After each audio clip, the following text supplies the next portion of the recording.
This is the Hidden Killers podcast with Tony Brueski. Featuring author, psychologist, and daily contributor, Shavaun Scott. We've been talking a lot about P. Diddy, Puff Daddy, Sean Combs, whatever his name is that he officially likes to go by today.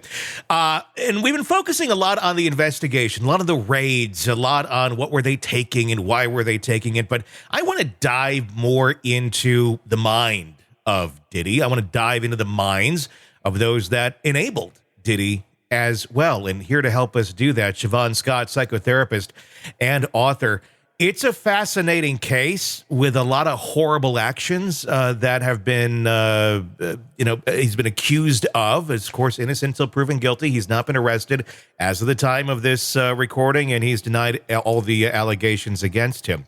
But for the sake of this conversation, let's assume that the repeated lawsuits from all different parties might have some truth to them, that there might actually be some reality in what is being accused of Diddy.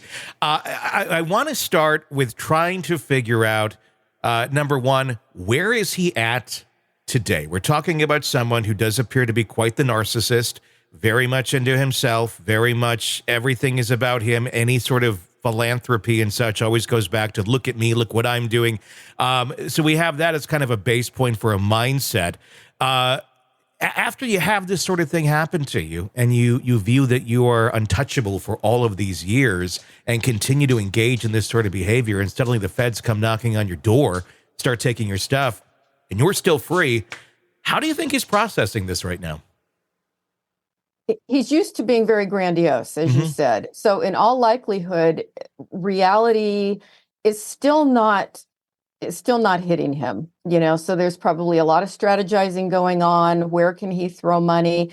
And the assumption that he's going to beat it. We see that with people in trials often where the evidence is overwhelming, but they're still fighting. They think that they're above it all. We see it with political figures too. Yeah. They get into trouble and it's like, oh no, they're just not in the same reality zone as the rest of us. Why is that? I mean, something like this, obviously he has not been arrested yet, but it is looking very, very, very dark, especially with the civil allegations that we've seen against him from many different people.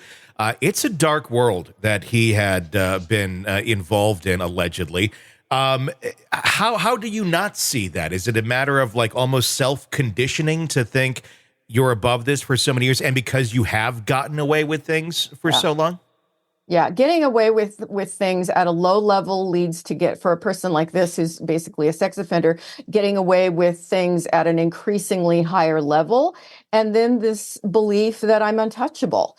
And so I think he's really convinced himself of that story and is probably still telling that to himself in his head. Is this something where an individual like him will continue to tell himself that he's somehow in the right? I mean, almost like Alec Murdaugh, for example. Very much. Where he sits there, just keeps going, I didn't do this, all the evidence shows that you did do this.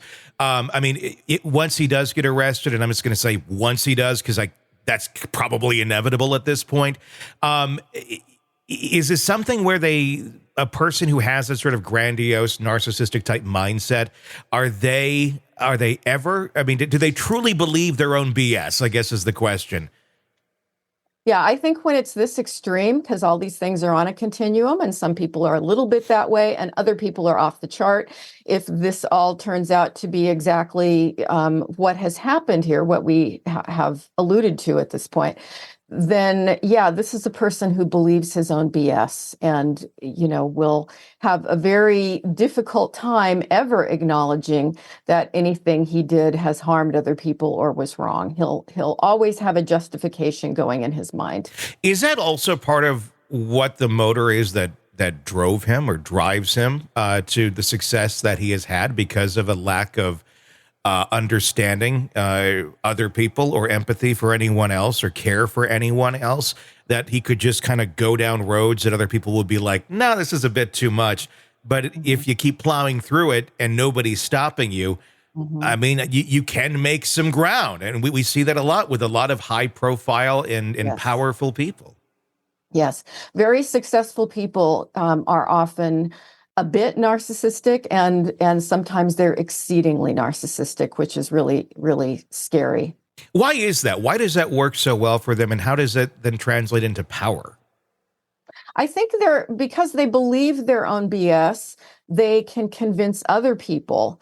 And so many other people are a bit malleable and always looking for someone to follow and looking for someone to, what we do with celebrities in this culture. We elevate them and we kind of adore them.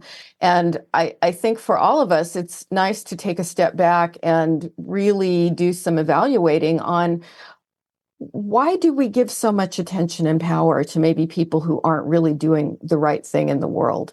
And I think it's something on all of us, again, as part of our culture. Why do we reward narcissism the way we do? I mean, it is. It's almost celebrated, especially in ways like this, where, oh, look, there he is. He's, more money, more problems. He's got the cash. I mean, the songs were all about it, and being this grandiose figure.